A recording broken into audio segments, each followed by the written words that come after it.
नमस्कार दोस्तों, आप सबों का स्वागत है बिहार बोर्ड मैट्रिक परीक्षा के लिए सामाजिक विज्ञान से। तो चलते हैं। पहला नंबर प्रश्न देखिए, इतिहास से है कि यूरोप वासियों के लिए किस देश का साहित्य एवं ज्ञान विज्ञान प्रेरणा का स्रोत रहा है। प्रश्न आप समझ गए होंगे अच्छे से कि यूरोप वासियों के लिए किस देश का साहित्य एवं ज्ञान विज्ञान प्रेरणा का स्रोत रहा है। तो इस प्रश्न का उत्तर होगा आपका ऑप्शन नंबर बी, यानी खो यूनान। अगले प्रश्न की ओर। प्रश्न आपका, इटली एवं जर्मनी वर्तमान में किस महादेश के अंतर्गत आते हैं। इटली एवं जर्मनी वर्तमान में किस महादेश के अंतर्गत आते हैं। तो इस प्रश्न का उत्तर होगा आपका ऑप्शन नंबर सी, यानी यूरोप। अगला प्रश्न है आपका, रूस में जार का अर्थ होता है। रूस में जार का अर्थ होता है।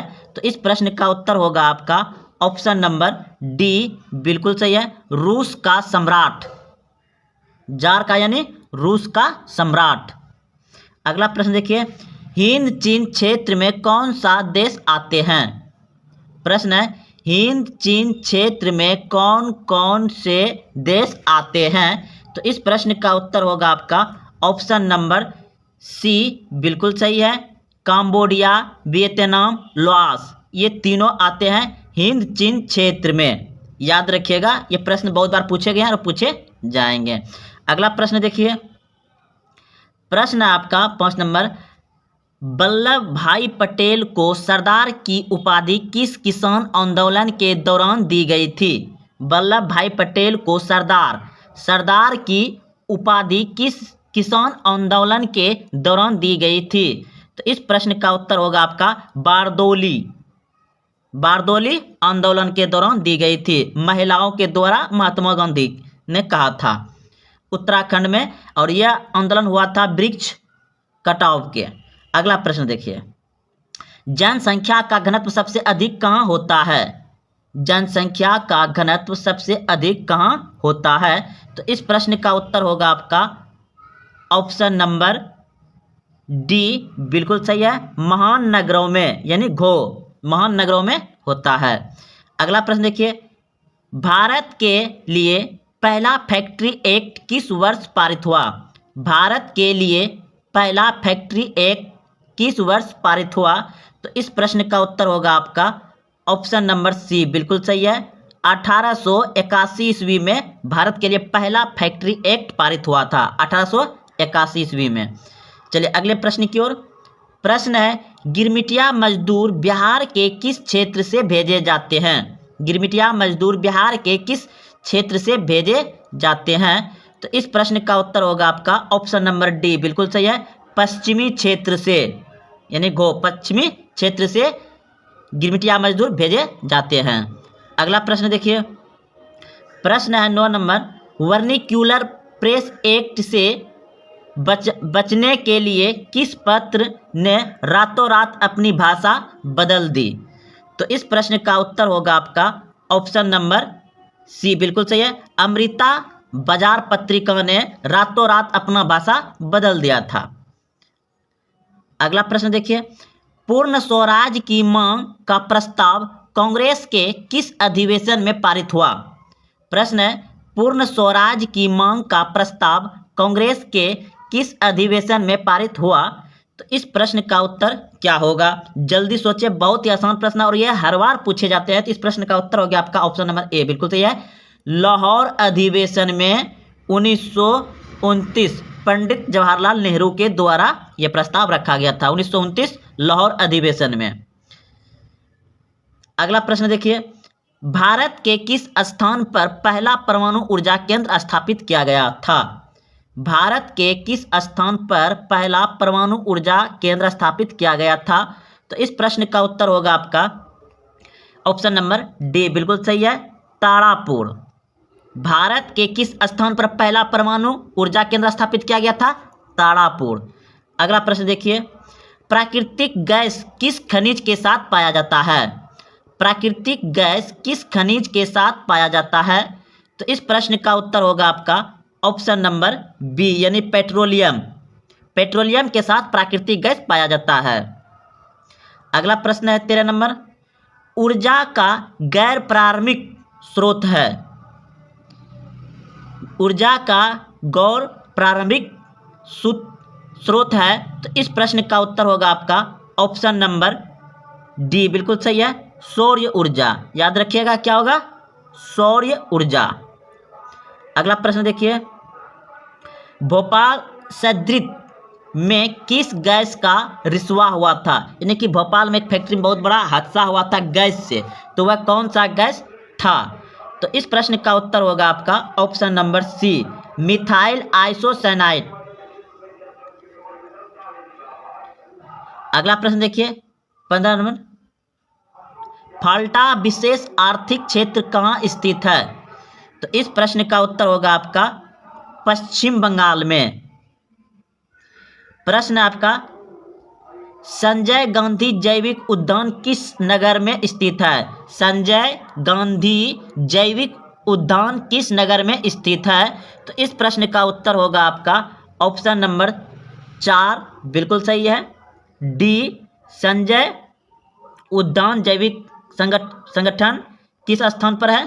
प्रश्न क्या था एक बार देख लीजिए। हाँ, संजय गांधी जैविक उद्यान किस नगर में स्थित है? तो यह पटना में है, ऑप्शन नंबर डी।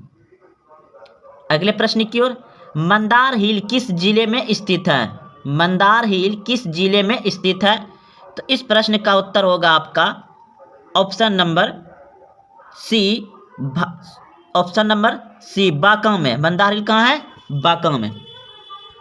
अगला प्रश्न देखिए, ऊंचा वक्ष प्रदर्शन के लिए हेस्यूर विधि का विकास किसने किया था? तो इस प्रश्न का उत्तर होगा आपका लेहमान। ख नंबर। अगले प्रश्न की ओर, प्रश्न है, सासाराम नगर का विकास हुआ था। सासाराम नगर का विकास हुआ था, तो इस प्रश्न का होगा आपका ऑप्शन नंबर ए, बिल्कुल सही है, मध्य युग में। सासाराम नगर का विकास कब हुआ था? मध्य युग में। अगले प्रश्न की ओर, प्रश्न 20 नंबर, सीमेंट उद्योग का सबसे प्रमुख कच्चा माल क्या है? सीमेंट उद्योग का सबसे प्रमुख कच्चा माल क्या है? तो इस प्रश्न का उत्तर होगा आपका ऑप्शन नंबर ए, बिल्कुल सही है, चूना पत्थर। अगला प्रश्न है, भारत में राष्ट्रीय स्तर पर पंचायती राज की स्थापना कब हुई? भारत में राष्ट्रीय स्तर पर पंचायती राज की स्थापना कब हुई?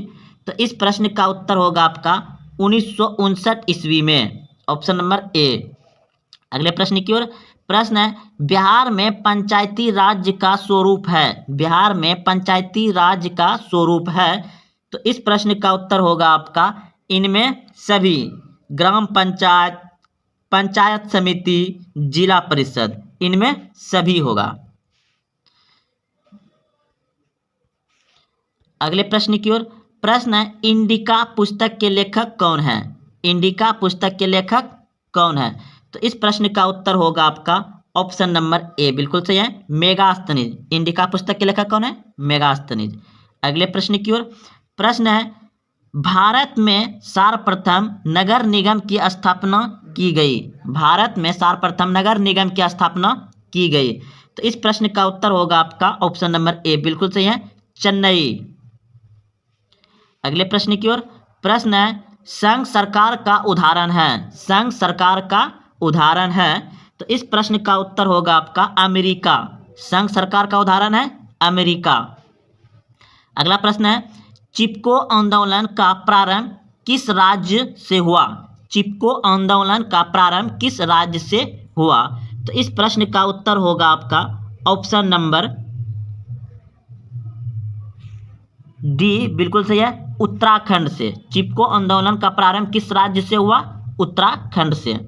अगला प्रश्न देखिए, नर्मदा बचाओ आंदोलन संबंधित है। नर्मदा बचाओ आंदोलन संबंधित है, तो इस प्रश्न का उत्तर होगा पर्यावरण से। नर्मदा बचाओ आंदोलन किससे संबंधित है?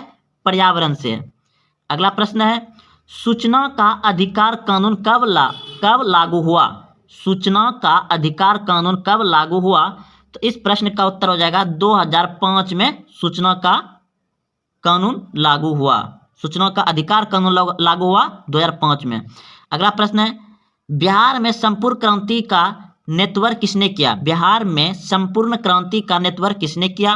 तो इस प्रश्न का उत्तर होगा आपका option number Jayaprakash Narayan, D. Jayaprakash Narayan ने बिहार में संपूर्ण क्रांति का नेतृत्व किया था। बिहार में संपूर्ण क्रांति का नेतृत्व किसने किया था? जयप्रकाश नारायण ने।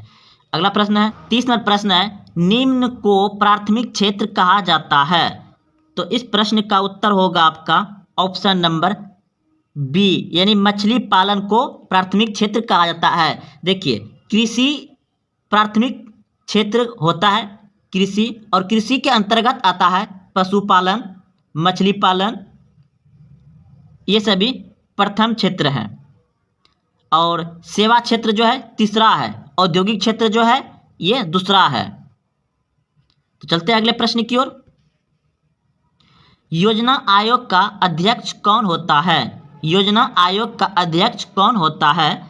तो इस प्रश्न का उत्तर होगा आपका ऑप्शन नंबर बी, बिल्कुल सही है, प्रधानमंत्री।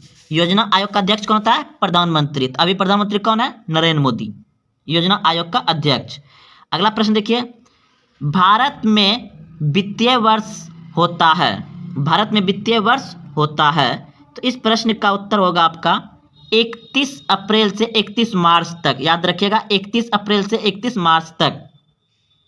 अगला प्रश्न है, दादा भाई नौरोजी ने सर्वप्रथम राष्ट्रीय आय का अनुमान कब लगाया था? दादा भाई नौरोजी ने सर्वप्रथम राष्ट्रीय आय का अनुमान कब लगाया था?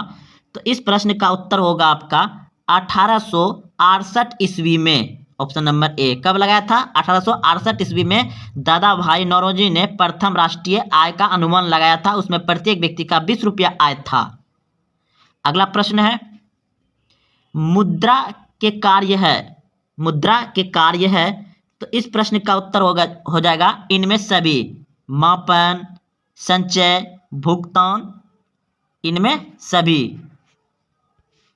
अगला प्रश्न है, भारत की वित्तीय राजधानी किस शहर को कहा गया है? भारत की वित्तीय राजधानी किस शहर को कहा गया है? तो इस प्रश्न का उत्तर हो जाएगा आपका मुंबई। मुंबई को वित्तीय राजधानी कहा गया है भारत का। अगला प्रश्न है, कौन बीमारू राज्य नहीं है? कौन बीमारू राज्य नहीं है? तो इस प्रश्न का उत्तर होगा आपका ऑप्शन नंबर खो, यानी बी, कर्नाटक। कर्नाटक है बीमारू राज्य नहीं है, कर्नाटक बीमारू राज्य नहीं है। और बिहार क्या है? बीमारू राज्य है। उड़ीसा बीमारू राज्य है। मध्य प्रदेश बीमारू राज्य है। तो प्रश्न को ध्यान से समझिए, कौन बीमारू राज्य नहीं है? तो कर्नाटक बीमारू राज्य नहीं है। अगला प्रश्न है, इनमें से कौन बहुराष्ट्रीय कंपनी नहीं है? बहुराष्ट्रीय कंपनी नहीं है, इनमें से कौन? तो ऑप्शन नंबर डी हो जाएगा इसका, संतोष। अगला प्रश्न है, भारत में उपभोक्ता संरक्षण अधिनियम की घोषणा कब हुई? भारत में उपभोक्ता संरक्षण अधिनियम की घोषणा कब हुई? तो इस प्रश्न का उत्तर हो जाएगा 1986 ईस्वी में। अगला प्रश्न है, महासागर के तली पर होने वाला कंपन को किस नाम से जाना जाता है? महासागर के तली पर होने वाला कंपन किस नाम से जाना जाता है? तो इस प्रश्न का उत्तर होगा आपका ऑप्शन नंबर सी, बिल्कुल सही है, सुनामी। महासागर के तली पर होने वाला कंपन किस नाम से जाना जाता है? सुनामी नाम से जाना जाता है। लास्ट प्रश्न है 40 नंबर, मलबे के नीचे दबे हुए लोगों का पता लगाने के लिए किस यंत्र की मदद ली जाती है? तो इस प्रश्न का उत्तर हो जाएगा आपका ऑप्शन नंबर खो, इंफ्रारेड कैमरा। तो दोस्तों ये 40 प्रश्न ऑब्जेक्टिव थे सामाजिक विज्ञान के, बहुत महत्वपूर्ण। आप इसे अंत तक 1-2 बार जरूर देखें ताकि बिहार बोर्ड मैट्रिक परीक्षा में आप अधिक अंक ला सकते हैं। तो मिलते हैं फिर कल। अगर हाँ आप चाहते हैं इस तरह का मॉडल पर घर में भी प्रैक्टिस सेट बनाने के लिए, तो आप हमारे इस व्हाट्सएप नंबर पर मैसेज करें। धन्यवाद।